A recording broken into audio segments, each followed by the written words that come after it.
First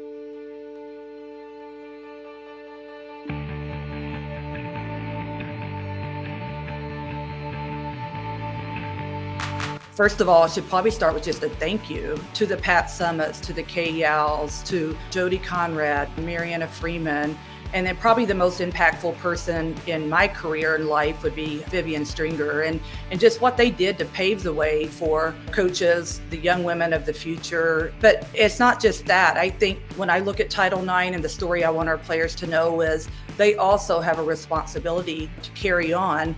Let's move the game forward. Let's continue to know our worth, but also understand that things aren't just given to us. We have to continue to work hard and pave the way for those that come after us. We can't forget the legacy of where we've come from. I think we stand on, the shoulders of so many women who have come before us, who have fought for equality, and the fight continues. But I'm a product of Title IX, and obviously wouldn't be here with you today if it weren't for that fabulous document. And I can't say enough about the impact that it's had on my life. So great question. Growing up in Hawaii, one of our Big West member schools, University of Hawaii, when I was in elementary school, middle school, high school, we would pack in the club gym, which was a sweat box, and watch the University of Hawaii women's volleyball team, compete for national championships every year.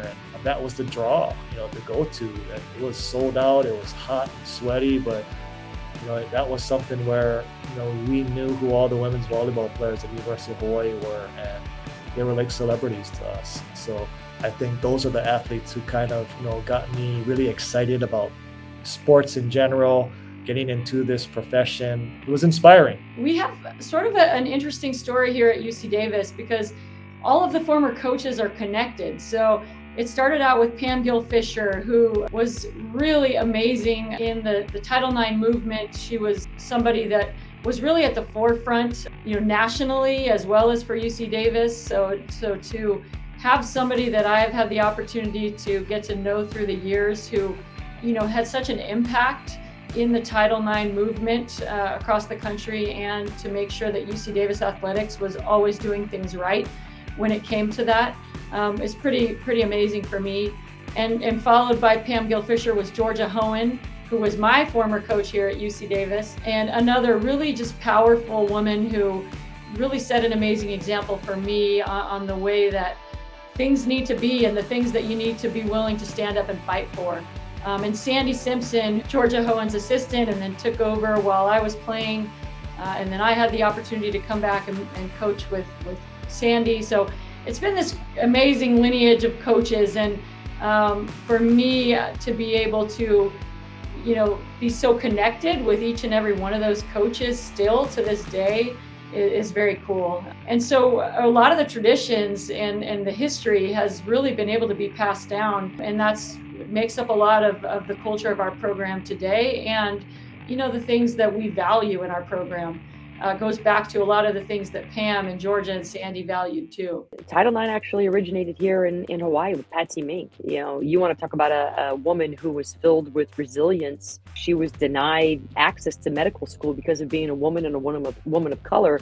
So she decided to take an alternate route and become a lawyer and change laws. And when I look at what that woman has done for women in sports and people of color, and the fact that it has its roots here in Hawaii, that thrills me. I'm fortunate that I work at a university where Title IX is celebrated not because it has to be, but because it should be. And so I feel very fortunate to have the leadership that I do and the community support that understands that, women's rights are human rights. And I feel very fortunate about that. Man, I don't want to get emotional. My mom, raised 8 kids. She grew up in a small town in Mississippi, an African-American woman. And to see her fight to become an educator and move to the top of her profession with the opportunity that Title IX provided, to be exposed to that, it has really made a difference in my life. And, my mom always talked about not letting things dictate or impact how you go about things, right? And go after things and to continue to dream. So to be an African-American male, one of the few head coaches in the women's game, I take pride in having 5 sisters and a wife and 2 daughters, and making sure that, I set the right example and continue to fight for equality for them and for them to get the opportunities that they deserve. I remember in high school receiving an Ann Myers signed ball for making the All-Star game, and didn't really know much about her or what it was. And so I researched it and saw it.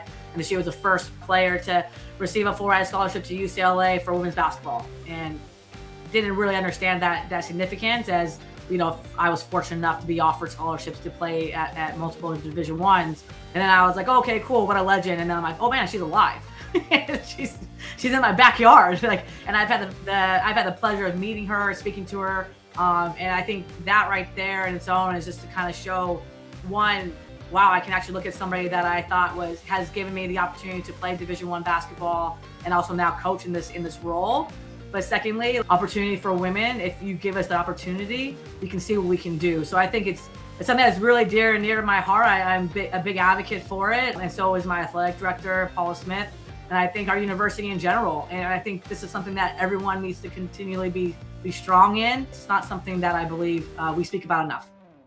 Title IX has just been incredible, and it's something we need to continue to remember and continue to build on, and I certainly wouldn't have had the opportunities that I've had for the women who came before us, and the men who helped implement that law, and even here, being at a higher institution, we look at the numbers of women, not just in athletics, but who are in graduate school. That's something I'm really proud of. I coach student athletes now who are in graduate school. I had one graduate last year from the biochemical sciences program here at UC Riverside, which is just so incredibly competitive. And we are prepping our student athletes to continue their education, not just as undergrads. But I know many of the women I'm coaching now are going to continue to be able to go on and get their master's degrees and higher. And just seeing the number of women who are also working here on campus, who are professors on campus, deans on campus. So the growth is so much bigger than just athletics. That's really where Title IX started. Of course, athletics has kind of taken the spotlight in a sense. And so I'm just really proud of the opportunities and to be able to coach and help foster young women to continue to grow in this area, who are going to continue this on for the next generation. So we are so lucky to have Title IX. We're going to keep that thing rolling. It's hard to imagine if you aspire, you have goals and dreams, but nobody in that, what my mind tells me I might want to do, but nobody doing that looks like me. It's often hard to grasp. And, I was really on the front end of it, watching many women finally get opportunities and then run with them and then grab as many women as they could to follow and lead and grow and learn. And it's been from opportunities, but it's also allowed me to be mentored by really strong, quality, incredibly talented women. I feel like I'm a product of Title IX, and my mother was an educator, and the only thing that she could do is go to gym class. My sister Tara, obviously a basketball coach and 10 years older than I am, played an 8-game season in Indiana.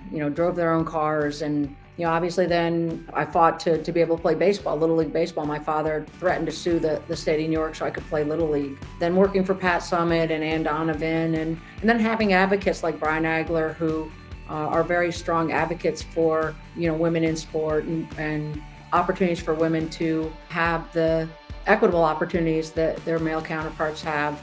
And then just watching how over the years, the characteristics that sport develop in young women: leadership, competitiveness, confidence, the positive intangible qualities that allow them to go on and be successful later in life. Obviously, as a product of Title IX and a huge supporter of Title IX, having those role models, whether it's my family, Pat Summitt, Ann Donovan, has been invaluable in my life. And I hope to do that and instill those same qualities in the young women that I'm fortunate enough to coach, that they have equal opportunity and can go on and do great things in their lives.